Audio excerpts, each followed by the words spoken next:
Welcome to Crawlspace. I'm Tim here today with Lance in the Empty Frames Studios. What's up, Lance? Doing pretty well. It's cozy here in the Crawlspace Studios, nestled Wormtown. And so for this interview, we're talking to our buddy Mike Morford of the Criminology podcast and truecrimeguy.com. Always a treat to talk to him. He's great. He's got a lot of information about the Zodiac and the East Area Rapist, which was the original Night Stalker. Which is now the Golden State Killer.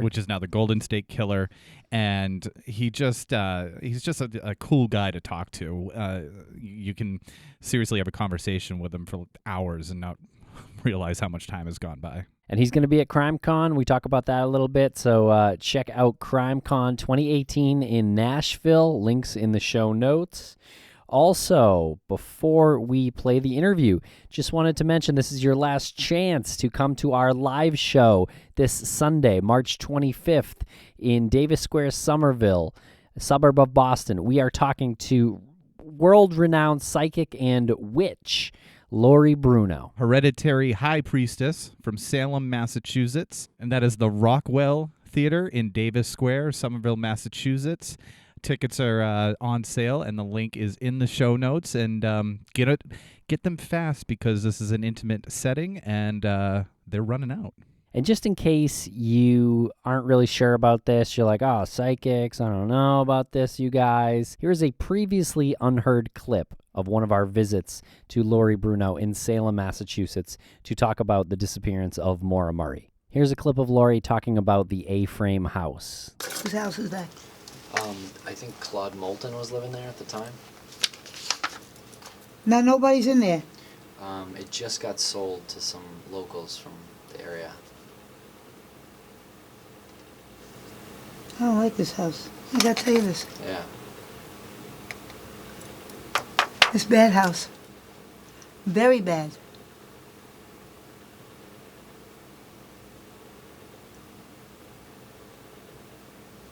There's no basement on it? I don't think so. Just flat in the ground on a slab. Yeah, I think so. It's a bad house. I don't like it. You get Maura's energy there or other?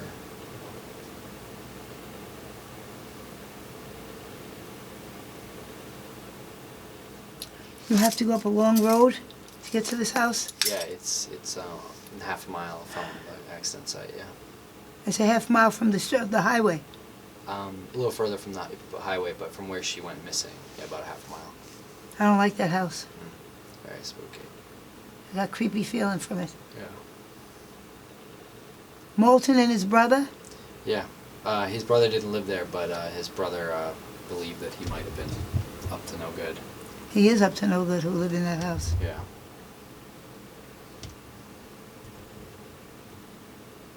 They never went through that house, did they? Checked it for any DNA or anything, huh? Okay, there's that, Lance. I mean, maybe you can't get convinced from one clip, but she's talking about the potential of DNA being in the house over a year before the Oxygen TV show actually found some DNA in that house. So she couldn't have known that. Also, the house being on a concrete slab, I guess you could look at a picture of the house and just know that there was no basement, but I didn't know that. You could hear me in there saying, I don't know if it has a basement, but she knows that it's on a slab. And we never said that we thought that we would be able to convince anybody.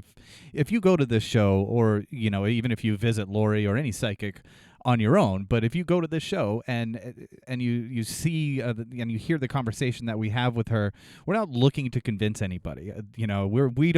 I myself am a skeptic when it comes to this, but I do understand that there's a certain intuition that Lori Bruno and other psychics, but I'm more familiar with Lori, that they tap into. She especially taps into it.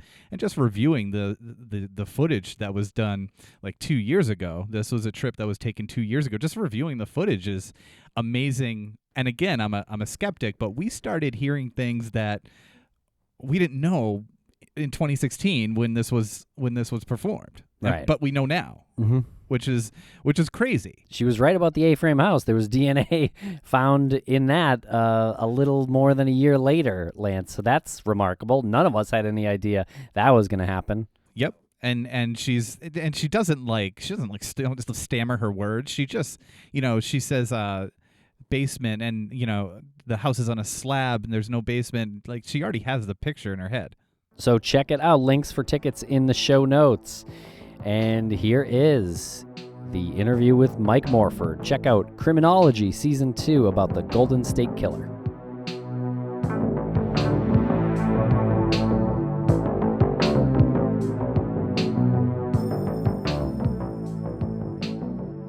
Morf, welcome to Crawlspace. How are you today? Hey, I'm doing good. Appreciate you guys having me on. We appreciate you coming on and the work that you're doing here with the East Area Rapist case, which you've been working on for how long now? I've been working on that for a little bit over 2 years. I started it back in 2016, so it's coming up on 2 years right now. Very good. Did you start looking into it when the case was reopened? It was actually the spring of 2016. Michelle Mcnamara, whose book is out and is really getting a lot of attention, she had asked me to, look into the case and see if I had any interest in it, because I had done a lot of work on the Zodiac case, and she thought some of the stuff I did could be put to use in the East Area Rapist case. But at the time, I had a lot on my plate, and I declined her offer. And then, it wasn't long afterwards, that she passed away. So at that point, I sort of felt guilty for not having taken her up on the offer, and I dove headfirst in the case and reached out to law enforcement, told them who I was and a little bit about what I've done in the past. And, I had a lot of doors open for me, luckily, and I've made some good contacts. So it started from there. And then the case was reopened. Was it reopened based on your information? No, it was never really closed, but they wanted in 2016, it was the 40-year anniversary of the first confirmed attack, and they wanted to make a big a splash to get some media attention and get reinvigorate the leads coming in. A semantics headline. That's what we call that around here. Right. Oh yeah, that's sort of what it was. How did you come to meet Michelle Mcnamara, for those who don't know? I was a big fan of true crime for a long time, and I scoured the internet looking for internet stories of missing people, different cases that sort of, reached out to me. And I came across her website, truecrimediary.com, and I started reading some of the articles. I said, well, these are really great articles. This is my kind of, site, because I tend to be drawn towards cases that aren't solved and sort of forgotten about. And that's what she wrote about. So I sent her an email, and I just told her I really liked her site and I really liked the cases that she covered. And then she responded, and we just sort of started going back and forth like that. And, at some point she asked me if I would, write an article about a case that I had, covered that she was interested in. It was a murder case of a girl named Lindy Sue Beechler. And I, was honored to do that. And she put it on her site, and then we just corresponded after that and stayed in touch. Cool. Was that before or after you launched truecrimeguy.com? I've had True Crime Guy now about a year. It's actually, the site's actually newer. I've been sort of bouncing around to different sites, different forums. I've had a Zodiac Killer site for years, and I'm a member on different web sleuth forums, things like that. But the True Crime Guy was just sort of where I could write about my own cases as I wanted to. A lot of the bloggers out there are hardcore every day. I sort of do it as I have time, or as I hear about a case that interests me. That's sort of when I put new articles on there. You've had True Crime Guy, the website, for like a year? Because it feels like you've been around for like 20 years. I don't know what it is about you, but it feels like every time I look at something you've done, I feel so behind the eight ball on it, because it's so thoroughly researched and so in depth. And it's like you said a year, and I was thinking, no, you just well, that's good branding on the name of the website, I would say, and right. Like your nickname as a moniker. But I take it that you've had that nickname for longer than just a year. I actually didn't. I sort of go by Morf on everything I do. My username is usually Morf13 on all the different web forums I'm on and stuff. And I just wanted something that was sort of a cool name that people could easily remember and was related to the genre. So, I just happened to put True Crime Guy out there, and it was available. I was surprised. It sounded pretty cool, so I took it. So it's sort of been a good brand. Yeah, well done. I'm currently hacking into your Twitter with password Morf13. Yeah, That change was your my old password. I switched it up. I'd change it quick. Change them before this episode drops. So you mentioned your history. What have you done before? I know you had done Zodiac Killer Site, but what else, and what brought you to become obsessed with true crime? I had done a lot of, on Web Sleuths. That's one of the most popular online forums. I've done a lot of looking into cases, a lot of them on the East Coast. Penn State murders, Lindy Sue Beach, who I mentioned before, a case that not a lot of people know about. There's a murder of a Penn State student named Betsy Ardsma I looked into, and another one that was Dana Bailey. She was murdered. And that's sort of in my area. I'm on the East Coast, but everything seems to happen out in California, a lot of times. And I am drawn to cases out there frequently too. Some of the 60s and 70s type cases, 80s, that don't get a lot of attention nowadays. And those are sort of the ones that I'm drawn to.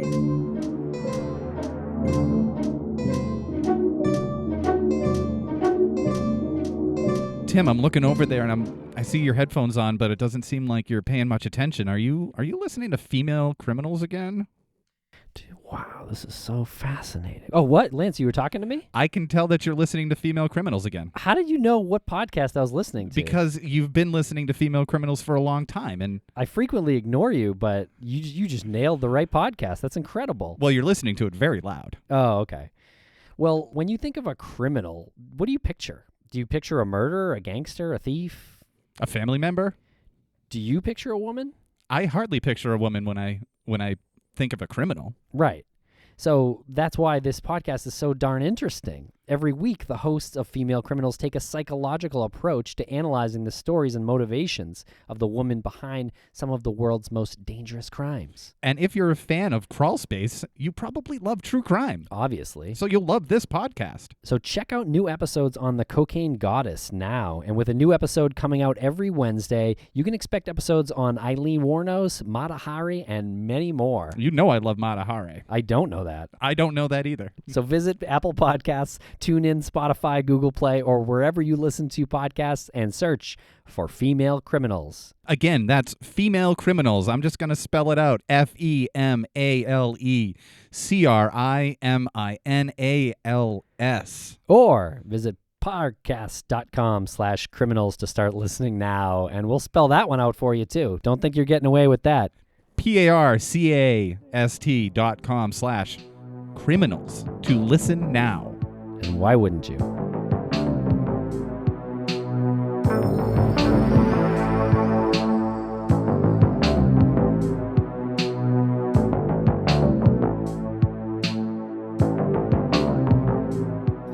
Your podcast is Criminology. It's fantastic, by the way. Thanks. It's really, really well produced. It's really compelling. We checked out episode 1 of season 2 today, and season 1 was on Zodiac, which is fascinating, obviously fascinating case, something you've worked on for a long time. And we also wanted to say congrats on the book, the upcoming Zodiac book. I know, in the first 10 minutes of episode 1 of season 2, there's so much that you drop on everybody. Yeah, what is going on with this book? Tell people about that. Yeah, so what we did was we, obviously the podcast was done and behind us, and we said, how can we put that out to a new audience? And I sort of, was a fan of Wild Blue Press because they wrote a lot of true crime stuff. They published a lot of true crime stuff. And I reached out to them. I said, would you guys have any interest in a Zodiac book? And, they knew who I was, and they jumped right out and said, oh, absolutely. So we started talking about it, and we said, we'll convert the podcast just as it is over to book format and put some new material in there, and then put photographs in there, things like that you can't get on a podcast, obviously. And that's sort of how it came to be. That's really exciting. That's really cool. Yeah, Congrats. Congratulations. Yeah, thanks. and all your So hard work. I'm waiting to see a Maura Murray one come out from you guys. That's got to be in the works. Oh, well, Say that a little louder. Yeah. And more often, and on Twitter. Maura And, Murray. Yeah. So how long had you worked on the Zodiac case? Like, how many years of your work were put into this season 1 of this podcast and this book? Well, I'd worked on the case over 10 years, and I had a lot of different material, police reports, things from law enforcement that I had gotten. And I figured what better way than to use that stuff to put a season together based on that.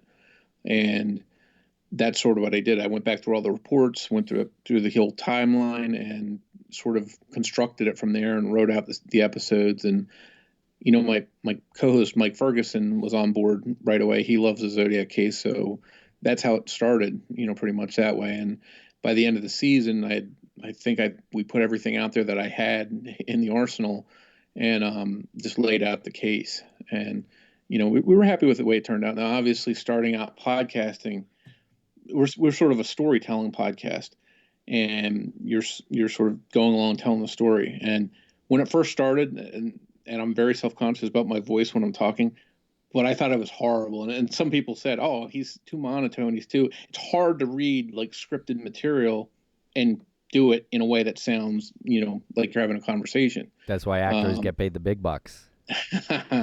But as time went on, it got a little easier. I still get a comment here and there that I'm sort of rigid and stuff when I'm talking. It's not like what we're doing now, having a regular conversation. It's a little more difficult for me. So, growing pains, I guess, as far as the podcast part's going. But yeah, the material itself is good, I think. So that's, hopefully people will overlook some of that stuff and look at the material itself. You can't make everyone happy with that stuff anyway. Right. You find a few emails who say that, you find 10 saying the exact opposite. I thought you came off great, and really felt like I got to know you, and really like you as a person based on your podcast. And I don't know you personally very well at all, but it feels like I do. Right. And when you're talking about the subject matter, and you're, I don't want to have a character. Like, I don't want to have sound effects. I don't want it to sound like a morning zoo, Like, the way you've presented everything, I think, is very appropriate for the subject matter. So we didn't want to do it in a way that was sort of, joking. I tend to take my true crime stuff pretty serious. It's hard to talk about murders and rapes and things like that and do it in a joking manner. Some people are okay with that. I just don't choose to do it. And that's sort of, Mike and I had a good fit there because we both approached it the same way, and we take things pretty serious as far as the presentation of the stuff. yeah, that's cool. Right. Because you really have to take that seriously, how you present it. And at the same time, you want to have a good rapport, and the two of you do. So, because you don't want to be all doom and gloom. You want to make sure that people are still going to listen and not look at, oh, they have a new episode, and it's going to they know, it's going to be another depressing episode without any rapport. So you hit a good balance there. Yeah. Thank you. So season 2 is on the East Area Rapist / the Golden State Killer / the original Night Stalker. It's California's biggest serial predator. I think he's probably the biggest predator in U.S. history. He's a guy that terrorized entire neighborhoods throughout California, and calling victims, burglarizing homes, and then that eventually turned into rapes, things of that nature. And then it escalated to murder. And he went all over the state of California from 1976 to 1986 and left a trail of, at least a dozen murder victims, 50 rape victims, hundreds of home burglaries. And it's when you start reading the police reports, it's very scary. You just get this feeling of dread and loathing. You're looking over your shoulder. You're locking your doors at night. It's just terrible stuff this guy did. And, hopefully that comes through in the podcast we're doing, but it's just a very dangerous guy and a very scary guy. And it's the reason why I think there's locks on doors is for people like this. And when you listen to it or read the stuff, you'll want to use those locks because it's a very scary individual. Yeah, this is truly the thing of nightmares. Waking up and having someone invading your space in the middle of the night, and just the description of it is, again, just something that you wake up and you see, and you're probably thinking that you're in the middle of a nightmare. Yeah, it's very scary. You're sound asleep, and there's a guy standing there. And in the first couple cases, he's standing there naked from the waist down, and then he's telling you, "Don't worry, I'm only going to take your money." Well, wait a minute, you're Yeah. not wearing pants. What do you mean you're only going to take my money? You don't But even he have used this pockets. exactly. But he had this script that he used to calm people down, and I think after the first, two out of the first three attacks, he stopped being nude from the waist down because it's hard to convince somebody you're only there for your money when you're standing there with no clothes on. So he, would tell people, "I'm going to take your money. I'm going to leave. You'll be okay if you cooperate." But then it would lead to binding and then rape, and then he would stay there. And typically, most rapists want to get in and get out, and if they take something, they want to get out as fast as possible with what they can carry. This guy, he spent hours in their home with them, walking around, wandering around, going into the refrigerator, taking out food, eating it. Um, Almost as if he was the homeowner and he was making the property his. And then he would go back and threaten the people that he would kill them and just terrorize them over and over again, repeatedly raping them, going through their stuff. And then it goes back to even beforehand, before the rapes occurred, he would be in their homes, burglarizing their homes. They would come home, find their house had been broken into, but they didn't see anything missing.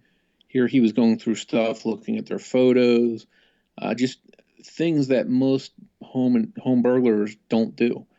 So that was sort of his MO, is that he wasn't really interested in carrying out their stereos and their TVs. He wanted to go in there and live in their space. And that's what I think makes it even scarier. Yeah, so it sounded like he was trying to scare everybody. He was trying to dominate these people. He also made harassing phone calls. Can you tell us a little Yeah, bit about that? so he would call victims in advance, and he would usually just breathe into the call. Occasionally people would get calls that, you know, he'd ask for somebody and they'd say you have the wrong number, things like that. But a lot of times they would be breathing calls, or they would just hang up after a couple minutes. But it would lead to not just the victim getting these calls, but every one of their neighbors would get these calls, for weeks on end leading up to the attack. So he was targeting entire sections of neighborhoods. And that's the scope of what this guy did. And there'd be prowling incidents. Different neighbors would see prowlers, signs of somebody trying to get in their house. He literally was, terrorizing neighborhoods, not people necessarily. And then, however he chose, he would take one of those people there and target them, and they would be attacked and raped. And you play a phone call, or actually a couple of phone calls in episode 1, and one of them is the voice of this son of a bitch, right? Yeah, it's a very scary call. It's one of the most infamous calls about this case that you can find anywhere on YouTube or wherever. But he called in January of 1978, I think it was, probably about a year and a half, I guess, a good ways after he had attacked this victim. It was the first confirmed victim of him. And he called her, and he basically is hissing into the phone, "I'm going to kill you." He's calling her bitch, whore, just different things like that. But then, come to find out, he would also, around the same times, call other victims on the same days, and other victims would report getting calls. This one just happened to be recorded, so it's one of the famous ones that's out there. But other victims would get calls, and then this would continue for days and weeks after the attacks, even years. There's one victim that got a call 24 years afterwards. Just Yeah, he's probably not out still attacking, but he was still calling. He was still getting that thrill of terrorizing them that way, knowing that it would affect them. And it's that scary that this guy was out there that long, terrorizing that many people. You think he's still out there? I don't necessarily think he's out there attacking. I think the last confirmed attack by him was in 1986, and what he did was required a lot of physical strength. Flexibility, But he wasn't a physical big guy. condition. But He he wasn't. No, not at all. He wasn't a big guy. He was an average guy. He was described as athletic, 5'10", like he was in good shape, not overweight, not super muscular, just an average guy.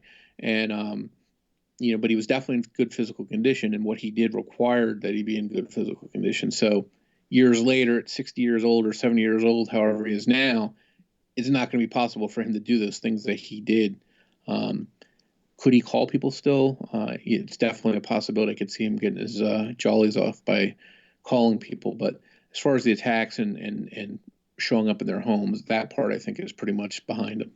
Do you have any theories on identifying who this is, or maybe a job that he had? Or are there any avenues that people have gone down and interviewed people? You know, like with the Zodiac case, there's you pretty much have your 3 or 4 main suspects, and they all seem to make sense on some level. Is there anything like that with this guy?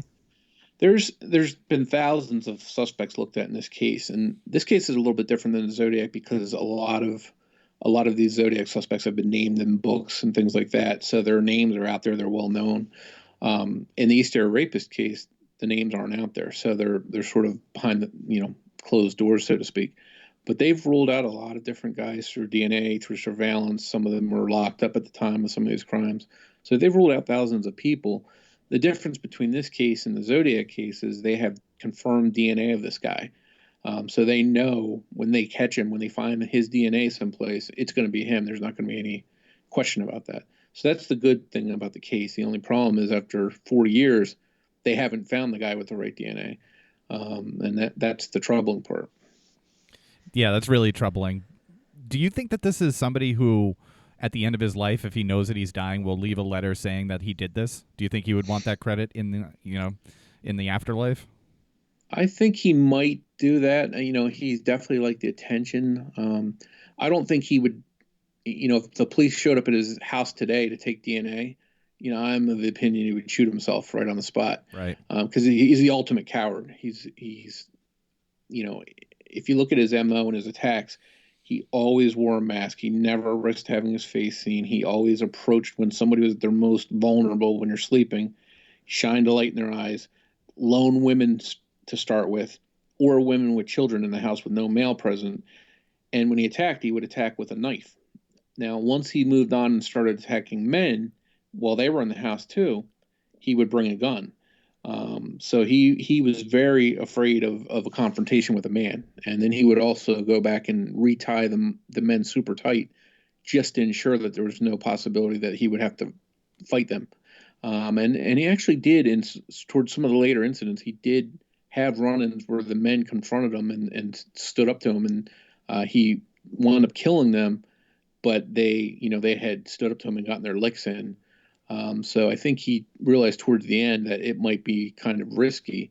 And as a matter of fact, the last victim, Janelle Cruz, that he murdered, was all by herself. So he went back to where he started, attacking a lone female where he could handle her easily, which tells you, again, who this guy is. He's a coward. He's not strong. He's weak. So whoever he is going to turn out to be somebody that is, fits that kind of profile that when they go back and look, it'll make sense of who he was.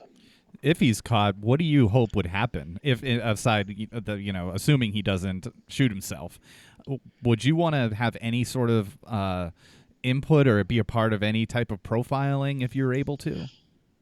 I myself wouldn't have any interest in talking to that scumbag, but the FBI profilers, law enforcement, I would love to see them dissect him and see what made him tick and what caused his issues and how he did what he did. Because, I've looked at a lot of cases in a lot of different areas over the years, and this guy is definitely the most ruthless, planning, cunning person I've ever come across. And he spent days, weeks, months surveilling victims, and sticking to a script. And if something fell off, he abandoned it. He had everything calculated. He would sneak into people's houses ahead of time, unlock windows, hide rope under their couch, things like that. And he would come back later on and do his thing. So it's just scary to think the level this guy went through to do what he did. And I think that police, law enforcement and profilers could learn a lot from this guy. I think so. I think there's a lot there, but it's hard to really get a full picture until you know who he is. Yeah, you can say a lot, about the way he appears. I think in some of these first few rapes, he's standing there in the doorway, and some of them he's tapping a knife on the door. He's naked from the waist down, and all the surviving witnesses say that he has a small penis. That's Yeah, one of the it's descriptions. it's the descriptions were very, for the most part, were very all like each other.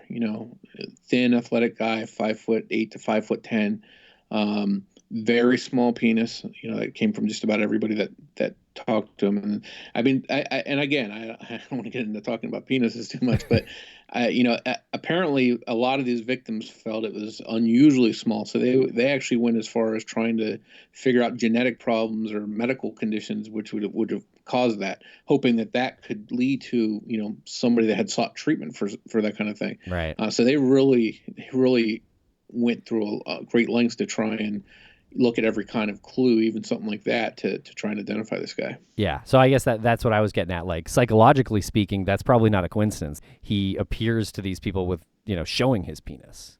Like, I don't know. We can move on. Yeah. We can move on from penises, but well, it's a contributing factor. I also want to talk about him talking to himself, right? It sounded like at one point someone reported they thought he was talking to someone else in the house, but we don't think he worked with anyone, right? Well, that's sort of something that's been baited over the years too, because there were instances when people heard him talking or whispering, and then a lot of times they're blindfolded and they're trying to listen to what he's saying, and they couldn't tell if there was somebody else there. But on one occasion, they thought somebody knocked on the door, and in another occasion during an attack, they heard a horn blow outside of the house. So there's been some speculation that he may have had an accomplice. One of the voices was described as possibly being a woman's voice. And I think one thing of interest was that in one of the later murders, the day of the murder, there down in Santa Barbara County, a house that was broken into close to the murder victims, somebody witnessed a man and a woman knocking at the door, and they described them and gave a pretty good description. It's in the reports, and that home was burglarized that night. So they think that the man and woman had something to do with it, possibly. So if that's the case, he could be working with an accomplice, that's a female, and whether or not she knows he's in there raping people, who knows. But it's just one of those interesting things that, it might turn out to be something, maybe it's not. Jesus Christ. Doesn't that feel like the way things were amongst the serial killers in the 60s and 70s and 80s? It was just this weird, I feel like none of them operated alone. I mean, you have your Ted Bundys and the like, but there's, tons of stories of cultish type, cliques and sex and stuff. It's weird. I don't know. That whole time period freaks me out. Yeah, there's a lot of scary stuff that happened during the 60s and 70s. Not that it doesn't happen today, but I think back then, without technology that we have today, it was probably just a little bit scarier to be back during that time. Right. You think about him calling his victims and stalking them by way of these prank phone calls, and then 24 years later still doing it. He really didn't have a lot to work on other than his own twisted psyche. It wasn't like he was influenced by movies of the day. Maybe he was, but I mean, it just seems like I think that's what makes it more creepy to me, is that there wasn't as much influence to do crazy shit like this. Yeah, I think it definitely shows some kind of mental illness or whatever was going on with him. He's definitely not normal. And as a matter of fact, they're working right now. There's some leads that are going back to 1973, 1974, a couple years before these attacks started. They think he was operating as a burglar, possibly. Right. And in the area where these first rapes started, there were dog beatings, dogs getting bludgeoned, prowlers seen around areas on rooftops, things like that. And so they're looking at those possibilities to see if that could be him. And if so, they're hoping that maybe they can find an arrest for an earlier crime just to try and go that route. So they're really looking at some different avenues to try and find his origin. Jeez, it sounds like a really good textbook situation that you can learn from. From prowling to animal abuse to burglary to now escalating to rape. There's probably cases that we don't know of where he went in there and didn't rape somebody just so that, you know, he could feel that he could be in somebody's space, in their private space, and that person could see him, and then he'd leave. You know, this textbook escalation finally to murder. Absolutely. And there's 50 confirmed rapes, but rape is a very underreported crime. So who knows how many other rape victims never came forward? There could be a lot more rape victims out there. That's the really scary part. Right. Mm-hmm. And there was a psychological profile done here that I'm looking at by Leslie D'Ambrosia, and it says that if he was married, he probably had a submissive spouse who tolerated his sexually deviant behavior. Also says he would appear harmless. So this is a guy who could have been married and, like, you know, could have had a spouse who was just complicit. Yeah, because he was out all hours of the night. You know, he was out from, you know, there are instances of him stalking around and, you know, 8 p.m. and then attacking people all the way up till 6:30 a.m.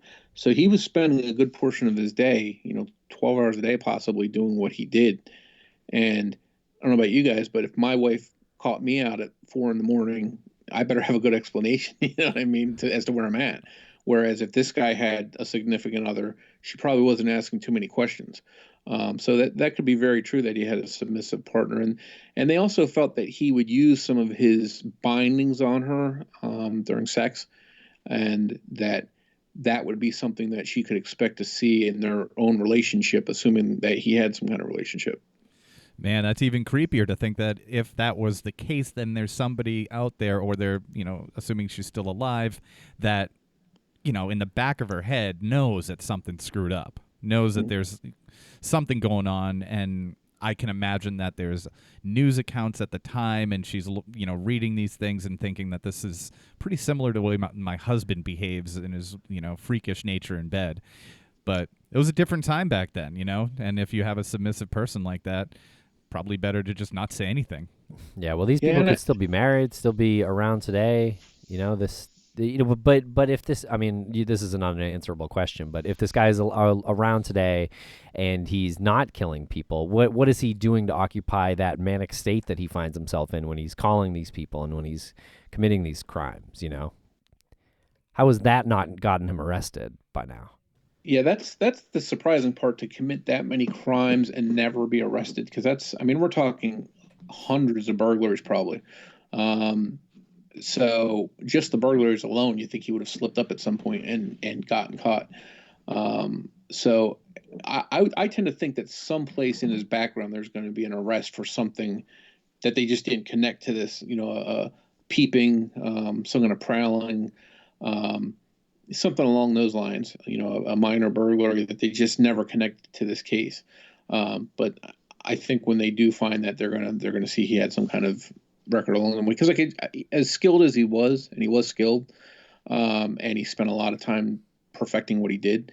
At some point, luck had to be on his side, and when you have good luck, you also have bad luck at some point. So I think that had to come and play at some point, and he's going to have an arrest someplace back in his records. Right.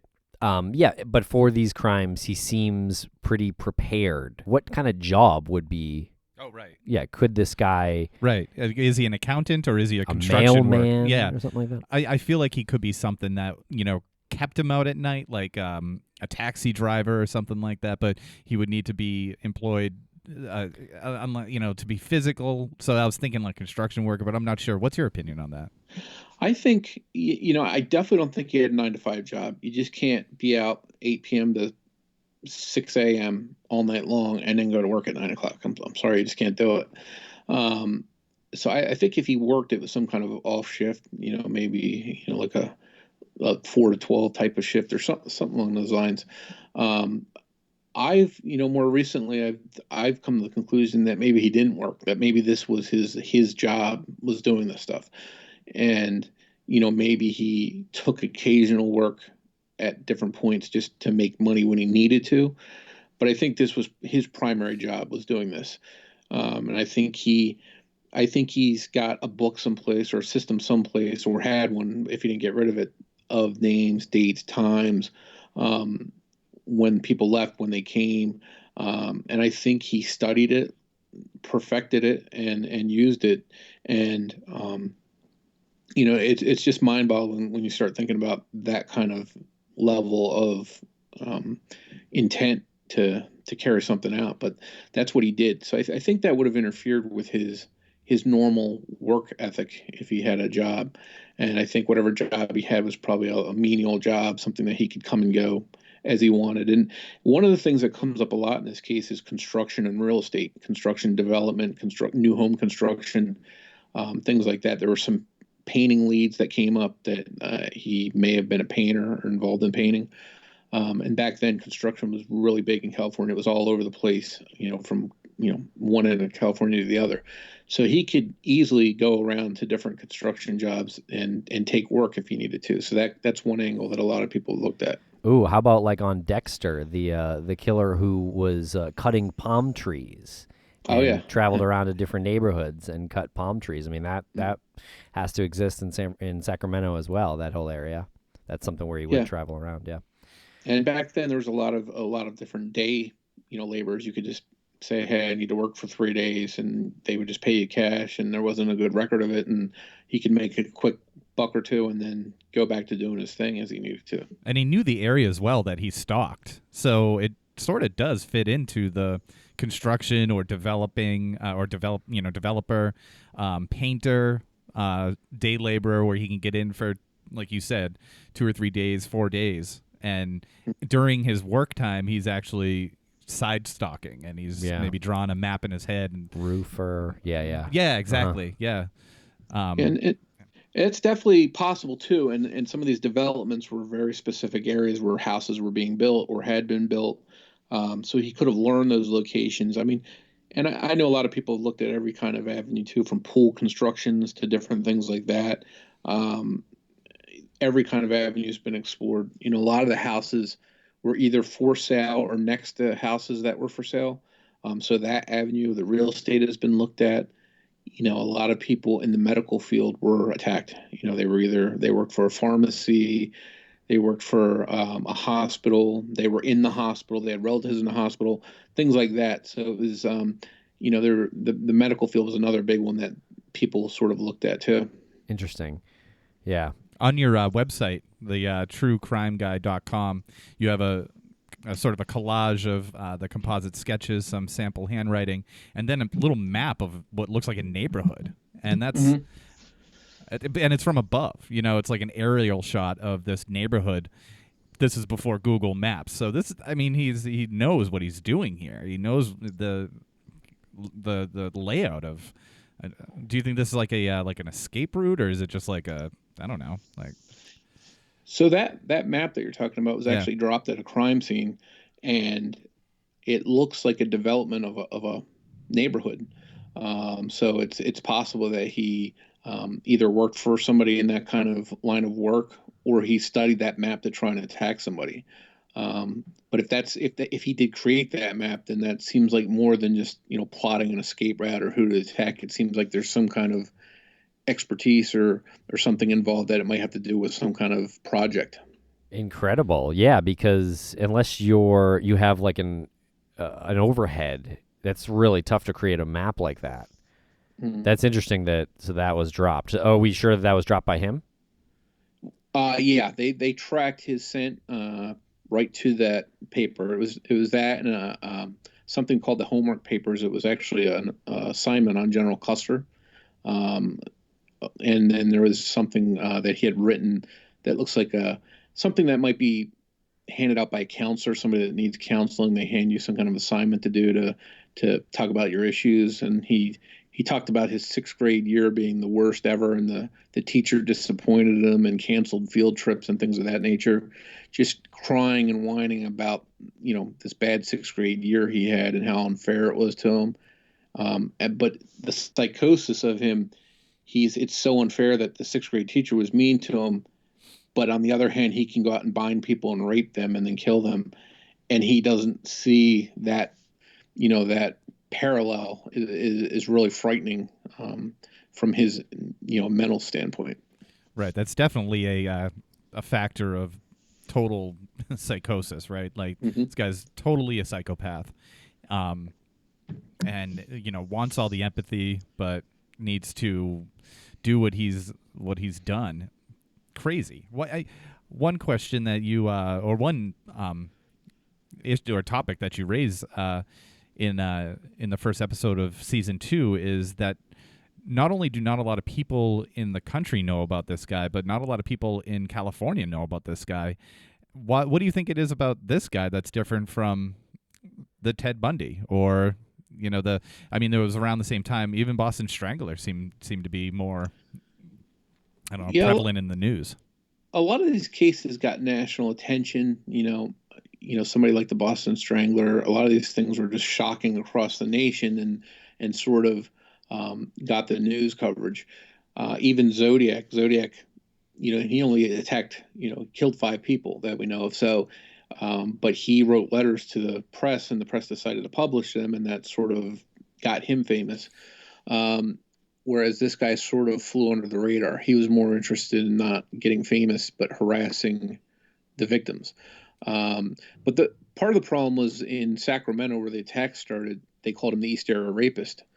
And then down in Southern California, they hadn't linked the crimes to the murders down in Southern California. He was known as the Night Stalker before Richard Ramirez.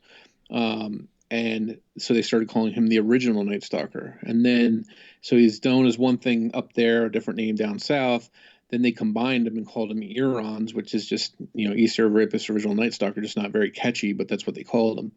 And then it was actually Michelle McNamara that coined the phrase Golden State Killer to encompass all of the California crimes. And then I think that's what has really stuck.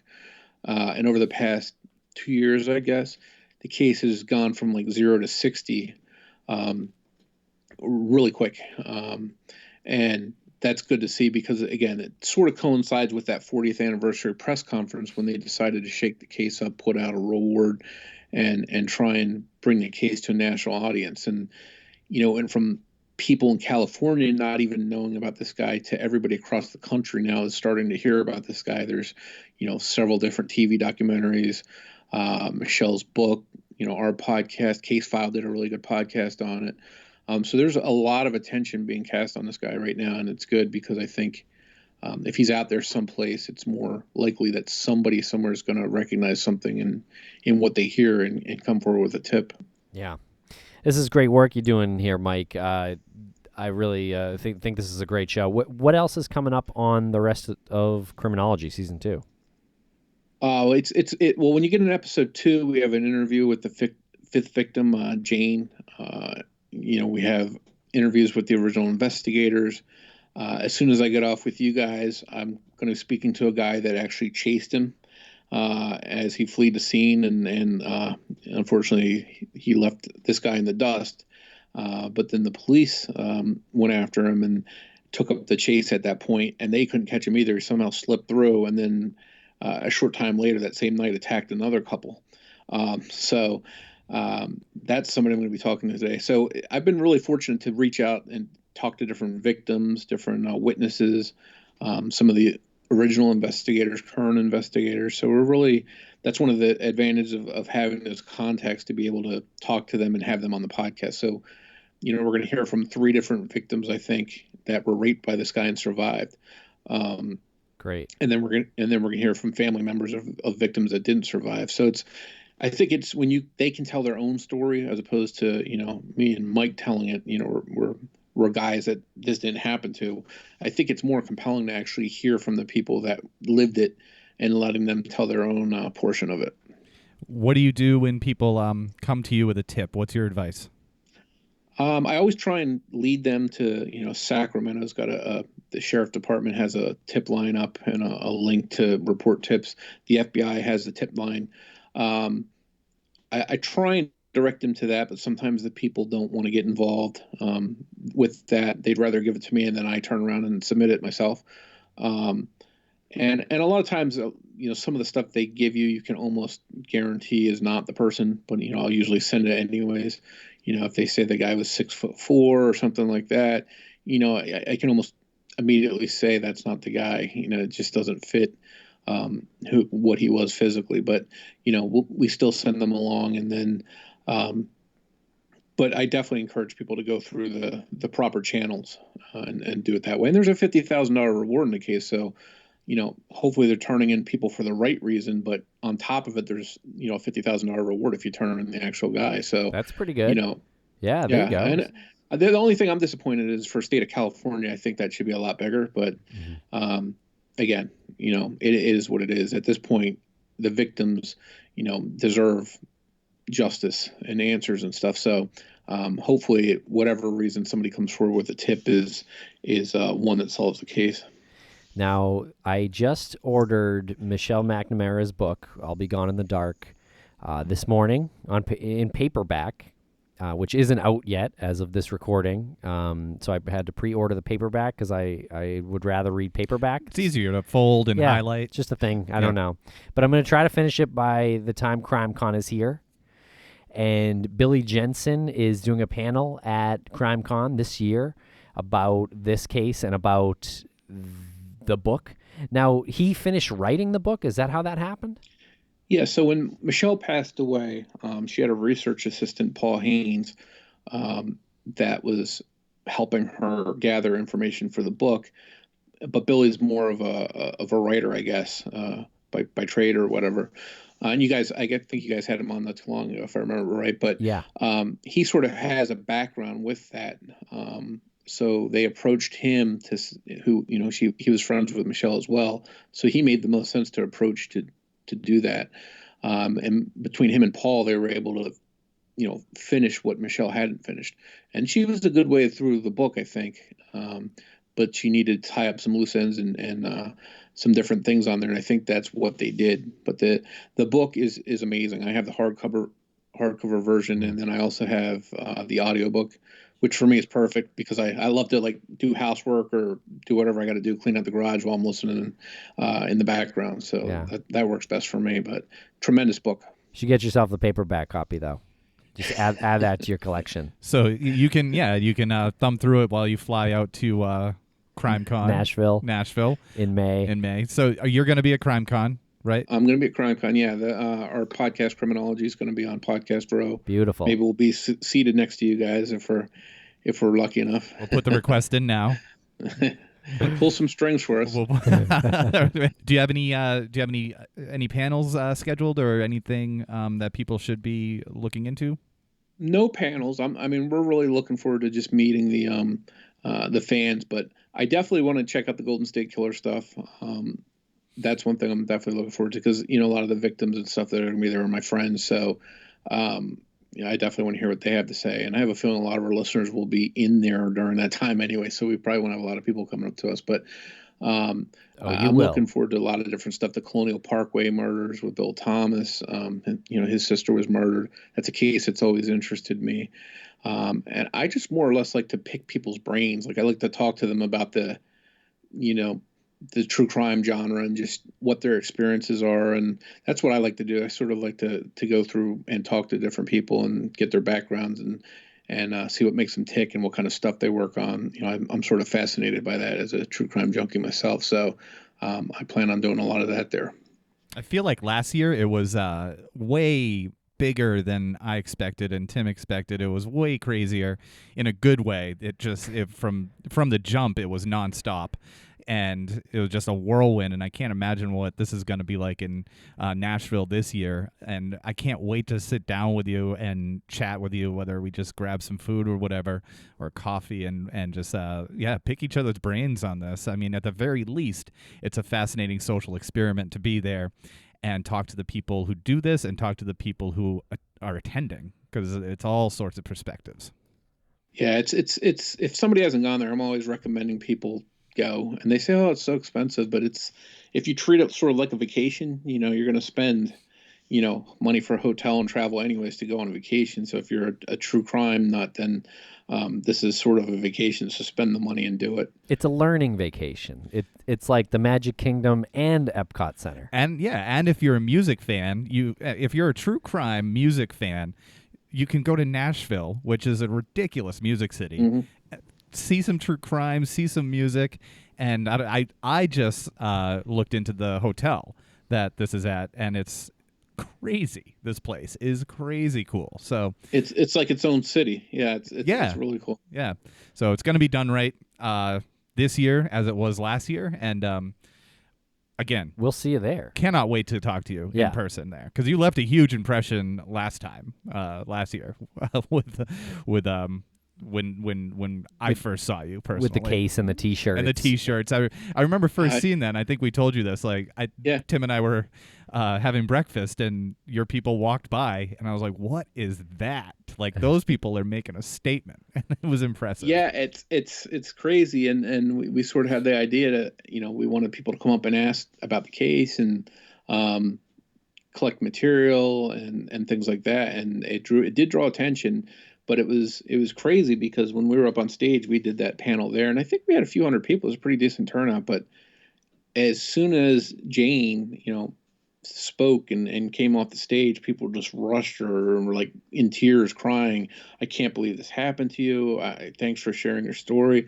I'm sitting there just speechless, watching these people, strangers, coming up to her, just in tears, and it just shows you that people out there in the true crime community, they're not murder and gore fans like some people would typically think. They're people that care about victims and care about cases being solved and stuff, and I think that's what's really cool, and that's what I like about CrimeCon. Good people, those true crime podcast listeners.